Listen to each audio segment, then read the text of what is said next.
അസതോമ സത്കമയ, തമസോമ ജ്യോതിർഗമയ, മൃത്യോമ അമൃതംഗമയ.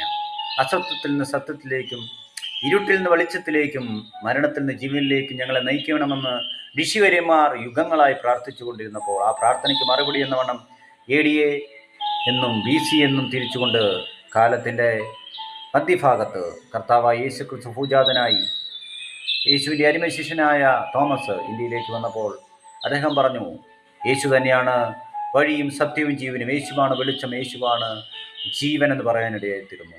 നമ്മുടെ ജീവിതത്തിൽ യഥാർത്ഥ സത്യം അറിയാൻ ആഗ്രഹിക്കുന്നവർ യേശുവിലേക്ക് വന്നാട്ടെ. യഥാർത്ഥ വെളിച്ചം നിങ്ങളിലേക്ക് വരണമെങ്കിൽ യേശു നിങ്ങളിലേക്ക് വരണം. മരണം മാറി ജീവനിലേക്ക് നിങ്ങൾ കടക്കണമെങ്കിൽ യേശുവിലുള്ള വിശ്വാസത്താൽ മാത്രമാണ്. അവൻ അദൃശ്യനായ ദൈവത്തിൻ്റെ പ്രതിമയാണ് യേശു ക്രിസ്തു. ദൃശ്യമാകട്ടെ അദൃശ്യമാകട്ടെ സകലതും അവൻ മുഖാന്തരവും അവനാൽ സൃഷ്ടിക്കപ്പെട്ടു. അവനായിട്ടാണ് നമുക്ക് കാര്യമുള്ളത്. അതുകൊണ്ട് ഈ നല്ലവനായ വഴിയും സത്യവും ജീവനുമായ യേശുവിൽ വിശ്വസിക്കും.